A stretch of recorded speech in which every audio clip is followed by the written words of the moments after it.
Oh hey, welcome back to the channel. It's that time of year where everyone's trying to hang out outside and enjoy the nice weather. And what better way than with a nice seat that you can relax in. So today we're going to go in the shop and I'm going to show you how we make this planter bench seat where both the legs are actual planters. As you can see, I think they're begonias in here. I've ran sprinklers up into here. You don't have to do that, but I did. And it's got a comfortable bench that seats 2 adults. I would say full size, but that's kind of up to your determination of what a full-size adult is these days. But we're gonna head in the shop. I'm gonna show you how I make this thing.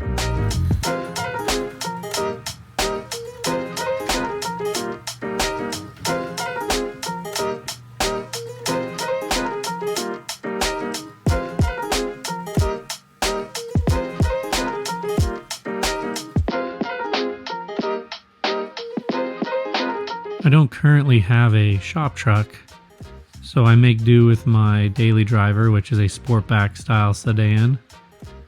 It works well. I get a lot of weird looks when I pull up to the big box stores with a cart full of lumber and I wheel it up to the back of this car. I've had people literally sit there and watch me as I go to load it.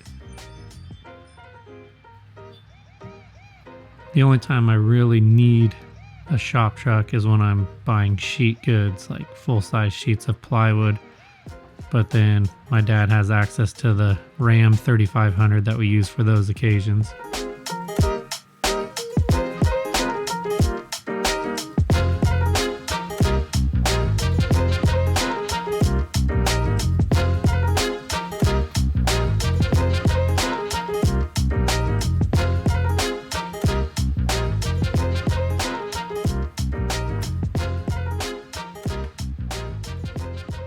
Alright, so today we got another Matthew Peach build. Last video you saw we made a little squirrel feeder table. This time we make something much bigger, and I'm going to try and get it done within a couple of days because my plan is to give this to my wife for Mother's Day. So she likes garden stuff. Our front yard garden's a little boring, so we're going to make ourselves a twin planter. I don't know if the reflection of that or not. Yep. Download the plans from Matthew Peach. I like that his opened up a separate browser window on the internet rather than just being like a PDF file that you have to go look for in your phone. It could be anywhere. But it's very detailed like all of his. Shows different perspectives and the overall dimensions and then a blown out view, like exploded view like this. So you get an idea of that's coming in. Give you an idea of like what it's going to look like exploded out. And the parts list, of course, with the description of each thing, the quantity you're going to need, all the lengths, widths, and thicknesses, and which material you're going to cut it from. This build only uses picket fences or fence pickets, and he put 2x6s. They didn't have the 2x6s I wanted at the big box store I went to for this, so I ended up picking up 2x8s by 8. I'll just have some extra material, which is completely fine. So you need 3 2x6x8 foot. I have 2x8x8 foot. And I got them all here in the fancy shop truck. Probably the fanciest shop truck you're going to see in the woodworking world. So first thing we got is the cutting diagram. It's very easy. I love the way he displays it. Love the way he displays it so it shows you which board it's coming from and everything else.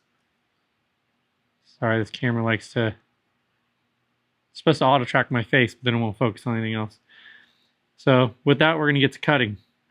And I will leave a link in the description down below to take you to his video where he does a much more thorough how-to. We're going to be kind of the footnotes version of the how-to on this. I more or less just want to see if somebody of my skill set can build this fairly easily, understand his plans fairly easily, and get the job done within a decent amount of time, and what the overall cost was of material. As of right now, all the material as it sits, plus I bought a box of screws that I needed, and probably an excessive amount of paint. I'm at $100. So under $100, you could build this potentially, not including the plants you're going to put in the planter box. But let's go ahead and get to cutting and see how this build goes.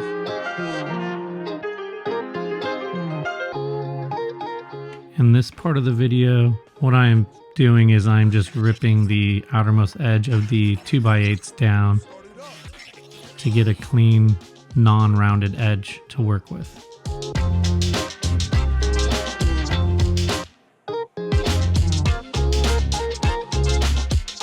For this next part, I'm gonna cut down the width for all the pieces that are being used from the 2x6 lumber. Every single piece coming off the 2x6 lumber calls for a width of 1.5 inches. So I just set the blade to 1.5 inches. I'm able to rip all the 2x6 material. This is for the leg, the support, the seat support, the backrest, the seat slat, and the top slat, all of which call for a 1.5 inch width.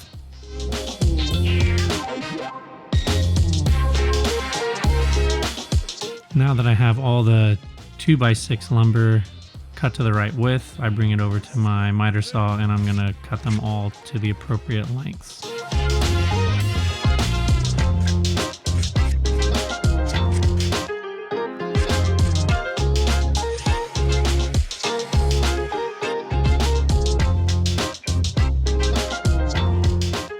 I noticed my table saw was not extracting dust like it usually does, and then after further inspection, the dust extraction inside of the table saw was completely clogged. So I got that all cleared out and doing the good old method of using my lawn blower to blow all the dust out onto my driveway.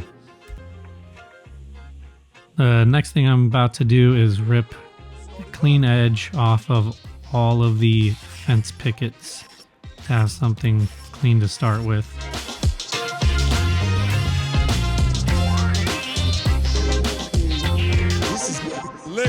Now that the fence pickets all have a clean ripped edge, I'm going to go through the cut list and cut all the proper widths out of all the fence pickets. Once this is done, I will no longer need any more widths ripped from any wood.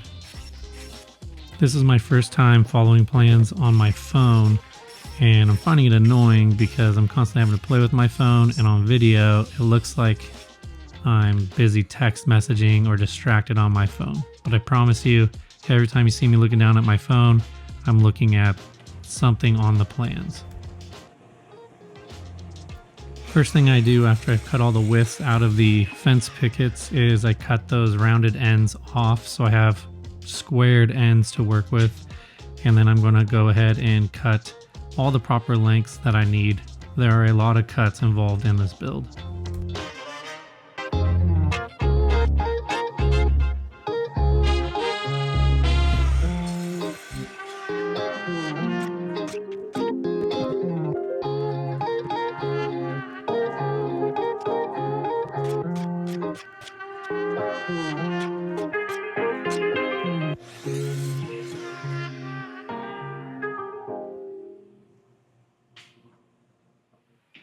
All right, when all is said and done, this is what your pile of cuts should look like.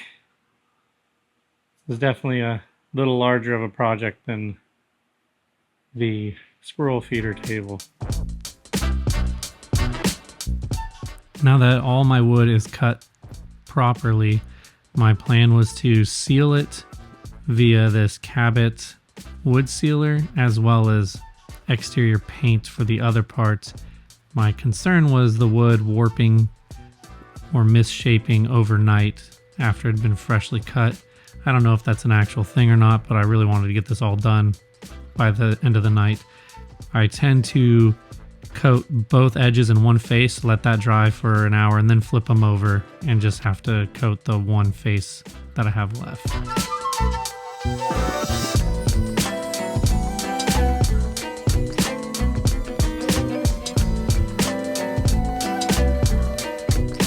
For the paint, I am spraying all the other pieces of wood other than the bench seat slats. Using a Rust-Oleum outdoor spray paint, I'm painting it all black, and then I'm going to go back and paint these slats that create the planter boxes with white, and then I'll distress those to give them a whitewashed finished look.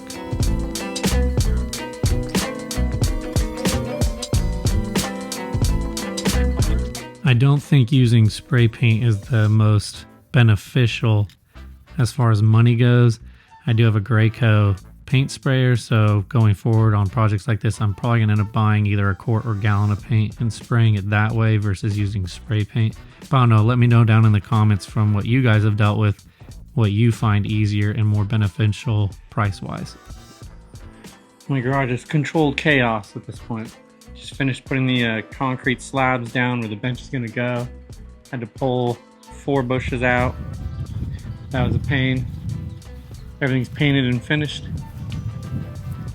Everything's painted and finished. Got the whitewashing done on the wood the way I want it. Was gonna leave the slats to the bench itself natural, and I coated them with this Cabot wood sealer. It's supposed to be clear. Brought out all the yellow in the natural pine, so it looked hideous. Ended up painting them some brown espresso satin. Hopefully that looks good with whitewash. So now we actually start assembling things. I gotta assemble this whole thing and get it ready to put out there. The only issue I found so far with the plans was in the cut diagram.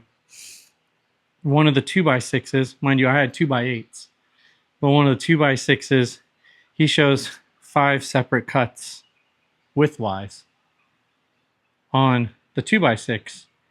And in the part list, those cuts show a width of 1.5 inches and a thickness of 1 inch.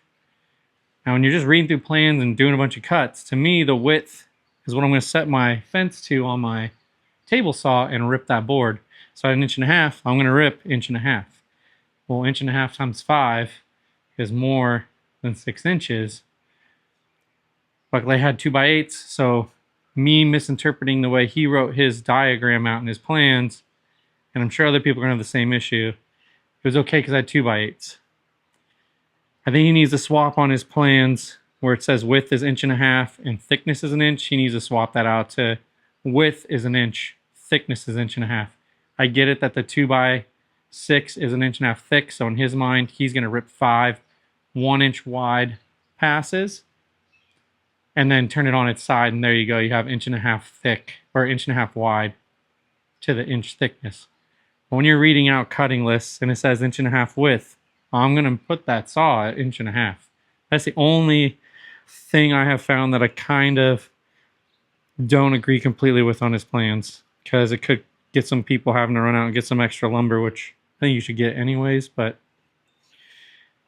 moving on from there, obviously this guy's been doing woodworking way longer than me, but I'm rating these plans based off of being able to read them at like a 3rd grade level, because I consider myself 3rd grade level when it comes to woodworking. I've only been doing it for a year, and I never took wood shop or anything in high school. So to me, I'm going to read it how I think it reads, and I'm sure it's how a lot of people are going to think it reads, unless I'm a total idiot. Let me know in the comments. Maybe something I need to learn from. So right now I got to assemble the front and back planter panels. He recommended in his video that if you're going to stain, finish, paint, do that all now before you assemble. It's going to be a pain in the butt to do that after.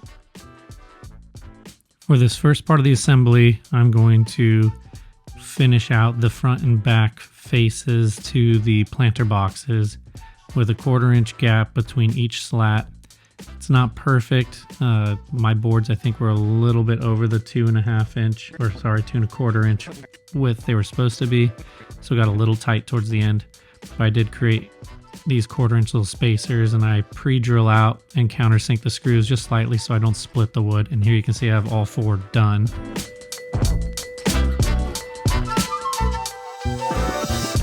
For the next part, the easiest thing to do is to attach 2 of the side slats, the top and the bottom one, and then you can attach the front and the back to each other, and it'll hold itself together a little better. Flip it over and then attach all your slats up that side, but make sure you leave the other side open, because you're going to want that space to be able to add the shelf inside the box. For the shelf supports, I'm going to create pocket holes so I can attach them in place securely.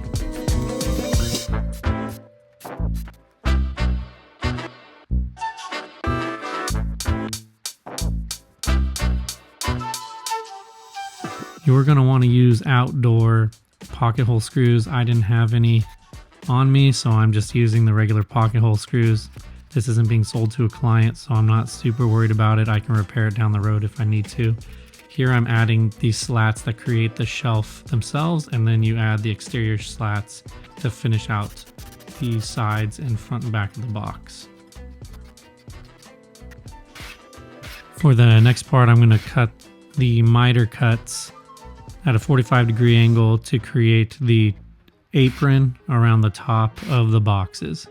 And then I'm going to use brad nails and exterior wood glue to secure them in place. Start it up.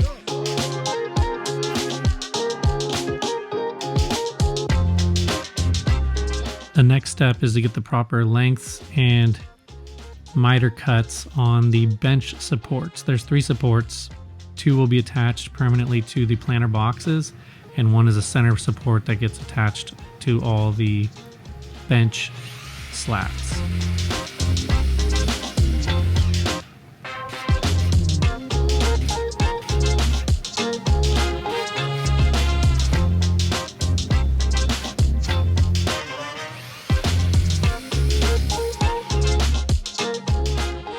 The next step is to assemble the 2 separate pieces that create the physical supports. They need to all 3 be as identical as possible. And then from there to pre-drill out the holes for attaching to the supports to the planter boxes themselves.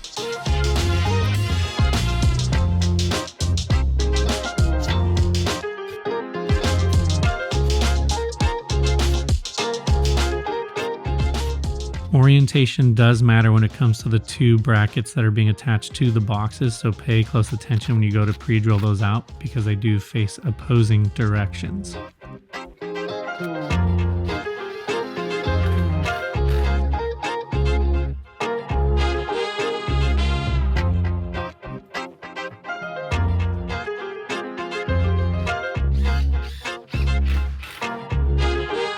Start it up.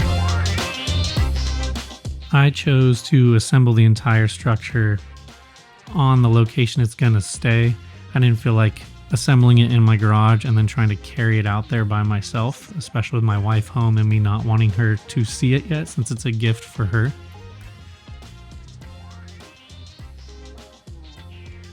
Once I have the 2 planter boxes put in the general area they need to be, I put the top brace or bench slat and the bottom bench slat in to square the whole assembly up.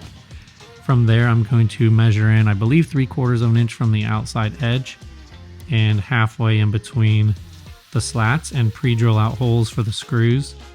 I am not using external decking screws, even though you should. I'm using some screws that have a button head to them because I liked the way that looked and I thought the finished look would look appropriate and give it a better touch. Once all the bench slats are in place, you'll find dead center and take the final bench bracket support and assemble that by screwing it into each slat. Just make sure you center every screw as you go. For this part, I'm taking the very front slat and I'm clamping it to my workspace so I can route out my brand inlay because I wanted to add my brass brand inlay to this bench. I get my brass brand inlays from a company called Medallion Brand Maker. I'll leave a link down in the description to his website. He supplies templates and everything, and you just route out what you need, and then you glue that inlay in place.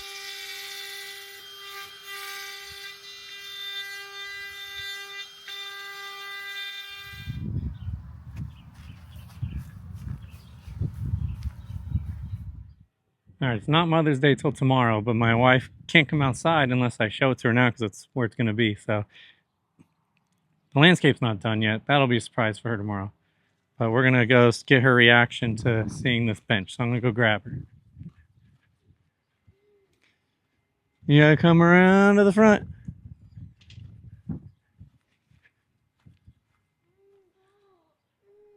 Yeah, come all the way up and look at it. It won't bite. Planter bench. So we tore out those obnoxious bushes. And those grass bushes. I'm gonna put some steps here. Like I guess 2. And you can plant whatever. You can sit on it. It's okay to sit. You can put plants inside of it too. I'm gonna tap off of the drip system and run a dripper up into each planter so you don't have to sit here and water your plants either. They'll water when the sprinklers come on. Like it? There you go. Well, I hope you guys enjoyed that video. Like I said, these plans were very well drawn out.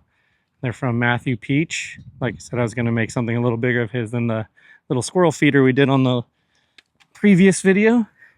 But yeah, this thing turned out great. My wife absolutely loves it, as you saw in the video. And I highly recommend these plans. I'll leave a link in my description down below of where you can get them from Matthew Peach. And yeah, until next time, get out there and build something. Later.